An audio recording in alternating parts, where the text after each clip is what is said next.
Hey, good morning, everybody. Welcome to Daily Habit, day 11. So, we started out 11 days ago discussing the concept of trying to build a daily habit. And I haven't looked at any stats or statistics. I'll try to do that maybe tomorrow for day 12.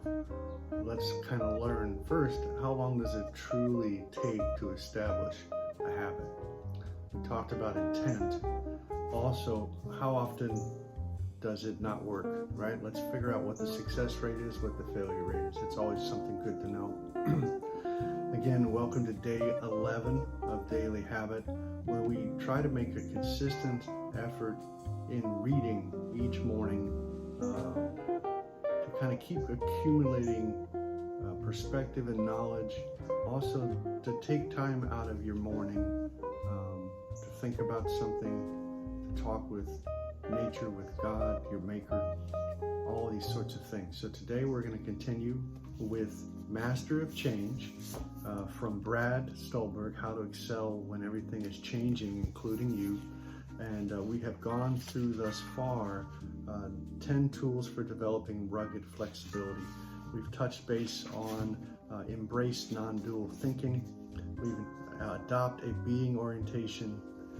And then number 3, frequently update your expectations to match reality. So today we will be reviewing the concept of practicing tragic optimism, committing to wise hope, and taking wise action. Number 4, practice tragic optimism, commit to wise hope, and take wise action.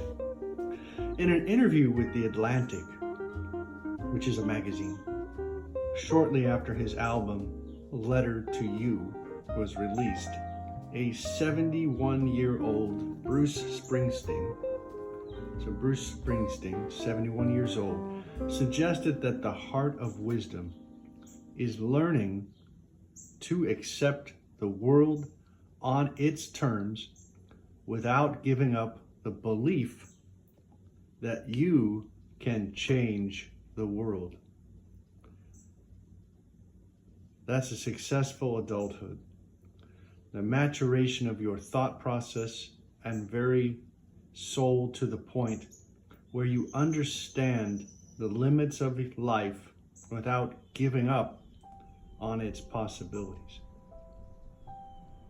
Gently push yourself to follow Springsteen's poignant counsel, to acknowledge, accept, and expect that things are going to be hard, that sometimes impermanence hurts. Then do what you can to trudge forward with a positive attitude nonetheless, called tragic optimism.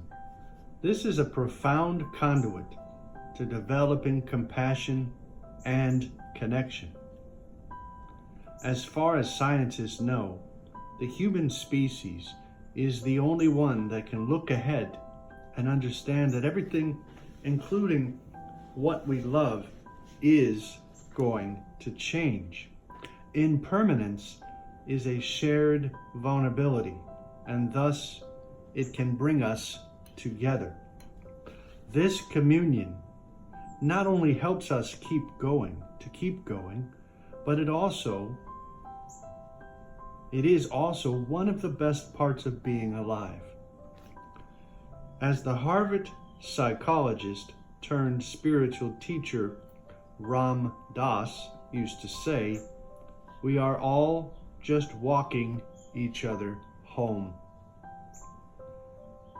If tragic optimism is a mindset, then wise hope and wise action are its concrete consequences.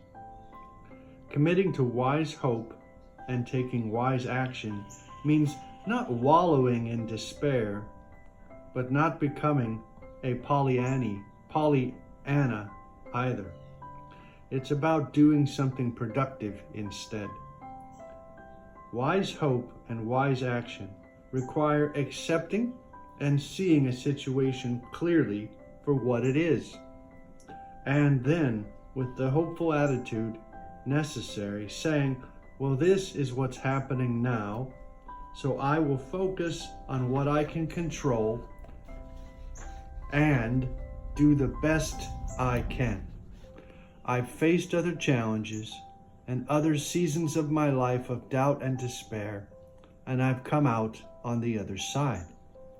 So remember that hope is the most important in the situations when it's the hardest to hold on to it. Thanks again, everybody, for tuning in today for Day 11, Daily Habit. We went over the concept today. Again, I thought it was very good, of practice tragic optimism, commit to wise hope, and take wise action. Tomorrow on Day 12, Daily Habit, we'll be going over the fifth concept, which is actively differentiate and integrate your sense of self.